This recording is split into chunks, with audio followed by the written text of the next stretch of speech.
Welcome back. आप देख रहे हैं बनो अपना फाइनेंस मिनिस्टर और आज एक बहुत खास टॉपिक या एक और ख़ास टॉपिक हम लेकर आए हैं जिस पर हम बारीकी से बात करेंगे। और अक्सर इस मुद्दे पर बहुत कम चर्चा होती है क्योंकि थोड़ा सा जटिल लगता है लोगों को और बहुत सारे लोगों को बहुत सारी संकोच भी होती है इस तरह के मुद्दे पर बात करने के लिए। हम आज दिव्यांग बच्चों के लिए माता पिता कैसे आर्थिक तौर पर तैयार रह सकते हैं, कैसे उनकी वित्तीय सुरक्षा के लिए कदम उठा सकते हैं, इस पर विस्तार से बात करेंगे। शिल्पा भास्कर गोले, founder nerdy bird financial wellness, मेरे साथ जुड़ गई हैं। शिल्पा, धन्यवाद आपका, आपने इस चर्चा के लिए, बेहद खास चर्चा के लिए समय दिया और अब आप दर्शकों का मार्गदर्शन भी करेंगी। दिव्यांग बच्चों के लिए फाइनेंशियल प्लानिंग करना बहुत ज़रूरी काम होता है और ये बात न सिर्फ फाइनेंशियल प्लानिंग की है बल्कि उन माता पिता के लिए जिनके बच्चे दिव्यांग हैं, उनके लिए बहुत सारे डर उनके जहन में होते हैं, बहुत सारी चिंताएं उनके मन में होती हैं अपने बच्चों के सुनहरे भविष्य को लेकर। लेकिन फिर भी अगर मैं एक खाका समझना चाहूँ आपसे या एक डिफरेंस समझना चाहूँ, एक आम फाइनेंशियल प्लानिंग और एक दिव्यांग बच्चे की फाइनेंशियल प्लानिंग, शिल्पा, कितनी अलग होती है? कितनी किन किन बातों का आपको ख्याल रखना पड़ता है? कविता जी, अपने शो में बुलाने के लिए धन्यवाद। और ये आपने बहुत ही ज़रूरी टॉपिक पकड़ा है। तो जैसा आप कह रही थी, इनमें डिफरेंसेस होते हैं, कुछ अंतर होते हैं जिन फैमिली में दिव्यांग बच्चे हैं और हमारे रेगुलर फैमिलीज़ में। उनके रेगुलर खर्चे भी होते हैं, जो हमारे दैनिक और मासिक खर्चे होते हैं, उनके भी वैसे ही हमारे जैसे खर्चे तो होते ही हैं। लेकिन उसके अलावा कविता, उनके कुछ बहुत ही स्पेशल खर्चे होते हैं। जैसे फॉर एग्जाम्पल वो लोग असिस्टिव डिवाइसेस पे खर्च काफ़ी करते हैं। हम एग्जाम्पल ले सकते हैं, उदाहरण ले सकते हैं सेरेब्रल पॉल्सी का। तो जिन बच्चों को सेरेब्रल पॉल्सी है, उनको असिस्टिव डिवाइसेस की ज़रूरत पड़ती है, जैसे घर में व्हीलचेयर का होना, बाहर जाने के लिए भी उनको व्हीलचेयर की ज़रूरत पड़ती है। और इसके अलावा उनके कुछ स्पेशल जूते भी होते हैं, जो उन्हें खरीदना पड़ता है। और होता क्या है कि जैसी उनकी उम्र बढ़ती जाती है और जैसी उनकी हाइट भी बढ़ती जाती है, इन डिवाइसेस को भी उनको बदलना पड़ता है, व्हीलचेयर बदलना पड़ता है। ये जो जूते हैं, स्पेशल जूते एएफओ और केएफओ जो कहते हैं, उनको भी बदलना पड़ता है। तो ये 2-3 साल में जो रिप्लेसमेंट का खर्चा लगता है, वो काफ़ी बड़ा होता है।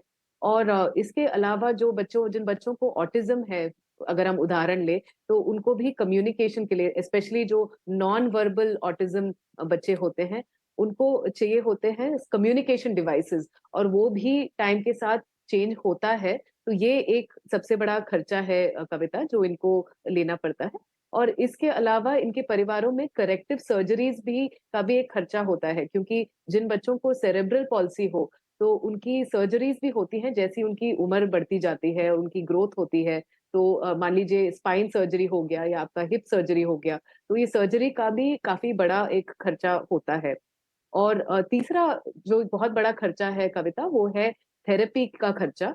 तो इनकी फिजियोथेरेपी, इनकी स्पीच थेरेपी, और एक कैटेगरी है थेरेपी का जिसको कहते हैं ऑक्यूपेशनल थेरेपी, जिसका खर्चा 1 दिन का थेरेपी का सेशन का खर्चा ₹800 से लेके ₹2000 तक जा सकता है। तो मान लीजिए 1 हफ्ते में 5 दिन भी गए, तो 1 हफ्ते का खर्चा आप 10,000 तक आपका जा सकता है। तो हम महीने का 30,000 या 40,000 सिर्फ थेरेपी की ही बात कर रहे हैं।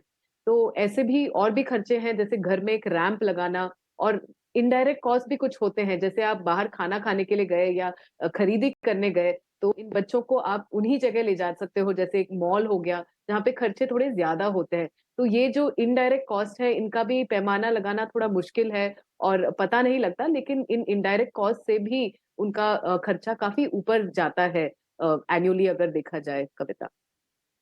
बिल्कुल, मेरे ख़्याल से आपने जो ज़रूरी चिंताएँ हैं और दैनिक चिंताएँ, क्योंकि इस पूरे मसले में, इस पूरी तरह की फ़ाइनेंशियल प्लानिंग में ज़्यादा उभरती हुई दिखाई दे रही है। तो जितना जल्दी शुरू कर सकें फ़ाइनेंशियल प्लानिंग, मेरे ख़्याल से ये तो एक सबसे बड़ी बात है जो कि कंसिडर करनी पड़ेगी माता-पिता को। लेकिन अब उसके अलावा मुझे जानना है कि जो खर्चे आपने गिनाए हैं, इनके लिए सबसे पहले क्या एक सही तरीके का इंश्योरेंस आपको करा लेना चाहिए? किसी भी तरह की इंश्योरेंस कंपनी दिव्यांग बच्चों को, केस स्पेसिफ़िक ही सही, लेकिन क्या इंश्योरेंस कवर मुहैया कराती है, शिल्पा? तो कविता, इरडा ने 2019 में 19-20 में एक रूलिंग निकाला था कि जो दिव्यांग बच्चे हैं, स्पेशली जिनको कंजेनिटल डिसऑर्डर्स हैं, और वो भी आप इंटरनल कंजेनिटल डिसऑर्डर्स की बात करें, तो उन्होंने बोला कि रेगुलर कंपनीज को हेल्थ इंश्योरेंस में उनको कवर करना चाहिए। तो तब से उनका कवरेज तो होता है, लेकिन उसको एक प्री एग्जिस्टिंग डिजीज माना जाता है। तो as a pre existing disease एक तो वेटिंग पीरियड बहुत लंबा होता है, 2 से 4 साल तक हो सकता है। और उसके अलावा प्री एग्जिस्टिंग डिजीज होने के नाते प्रीमियम्स भी आपके बहुत हाई जा सकते हैं। तो इसका भी थोड़ा अंदाज लगाना मुश्किल है, बट ये काफी एक्सपेंसिव रहता है। तो मेरे ख्याल से ऐसे फैमिलीज को जरूर एक मेडिकल फंड बना के रखना चाहिए। लेकिन गवर्नमेंट ने भी एक पॉलिसी निकाली है कविता, जिसे कहते हैं निरामया हेल्थ इंश्योरेंस। ये आप अगर nationaltrust.gov.in पे जाएंगे तो आपको इसकी पूरी जानकारी मिल जाएगी, जिसमें आपको 1 लाख का कवर मिलता है। मैं मानती हूँ कि 1 लाख एक बहुत ही स्मॉल अमाउंट है, लेकिन एटलीस्ट कुछ अमाउंट तक आपको कवरेज उसके तहत मिल सकता है। और निरामया के लिए प्रीमियम भी आपका बहुत कम है, आपको सिर्फ 500, अगर आप अबव पॉवर्टी लाइन फैमिली हैं तो आपको एनुअल प्रीमियम 500 रुपए इसके लिए भरना पड़ता है। इन दोनों के अलावा तो आप अगर इंटरनल कंजेनिटल डिसऑर्डर्स देखें तो उसमें आपका सेरेब्रल पॉलिसी आ जाता है और डाउन सिंड्रोम भी आ जाता है।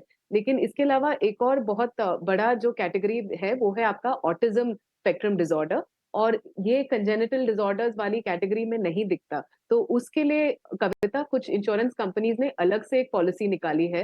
जैसे अगर आप स्टार हेल्थ केयर का देखें तो स्टार केयर ने एक ऑटिज्म के लिए स्पेशल केयर करके एक पॉलिसी निकाली है, जिसमें वो अप टू 3 लाख का कवर देते हैं। और इंश्योरेंस प्रीमियम भी उसका अराउंड 7,000 से शुरू होता है। तो ये भी आप देख सकते हैं, लेकिन इसमें कोपे क्लॉज रहता है, सब लिमिट्स भी रहते हैं। तो वो सब जानकारी आपको लेनी पड़ेगी और थोड़ा डिटेल में इंश्योरेंस पॉलिसी पॉलिसी को समझना पड़ेगा। तो मेरा कहना है कि ये इंश्योरेंस पॉलिसी तो है ही, लेकिन इनको एक्सेस करना और इनमें प्रीमियम्स भी काफी ज्यादा हो सकती हैं। इसलिए आप एक मेडिकल फंड अलग से बच्चे के लिए बना के रखिए। जो भी आपका शॉर्ट टर्म आपको अगले 6 महीने से लेके 5 साल तक जितना खर्चा आपको दिखाई दे रहा है, उसके लिए आप लो रिस्क, लो रिटर्न इंस्ट्रूमेंट्स में सेव करना शुरू कर दीजिए।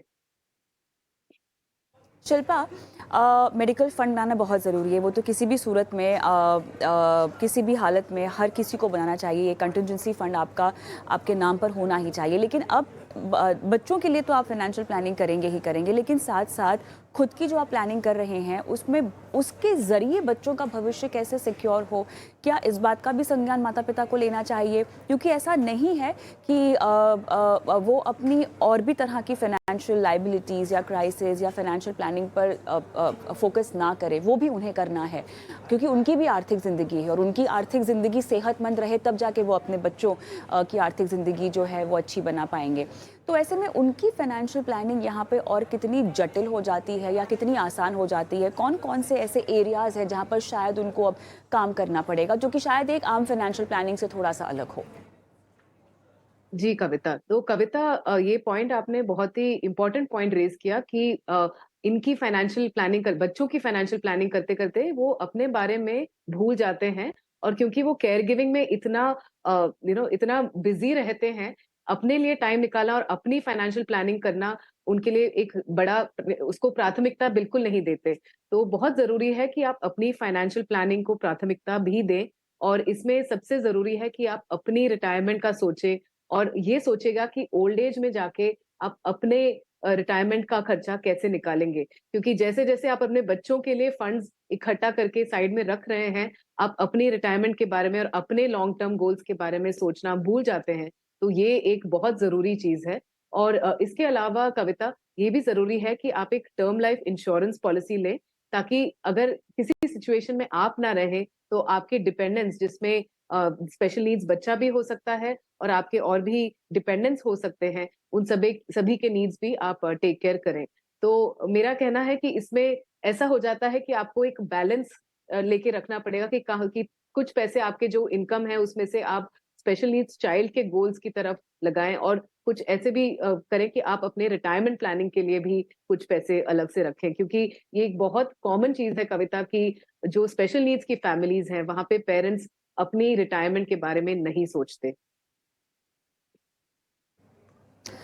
ऑलराइट, लेकिन अब माता-पिता के ना रहने पर या उनके जाने के बाद दिव्यांग बच्चों का भविष्य सुरक्षित हो, शिल्पा, इसको लेकर क्या आप उनको टिप्स देना चाहेंगी? किस तरह से अब जो है, क्योंकि हम केवल आर्थिक सुरक्षा की बात कर रहे हैं, लेकिन बहुत सारे पहलू होते हैं। क्योंकि शिल्पा, हम सब जानते हैं कि जब वेल्थ की बात आती है तो वो फाइनेंशियल, इमोशनल, सोशल, स्पिरिचुअल, ये 4 स्तंभ होते हैं आपके वेल्थ के, जो आपको ध्यान में रखने होते हैं। माता पिता के ना रहने पर उन बच्चों को तो अपनी ज़िंदगी आगे बितानी ही होगी, है ना? तो माता पिता कैसे जीवित रहते वक्त ये सुनिश्चित कर लें कि उनके बाद, उनके ना रहने पर भी उनके बच्चे का ध्यान रखा जा रहा है? कैसे इसकी प्लानिंग करें फाइनेंशियल प्लानिंग के अलावा?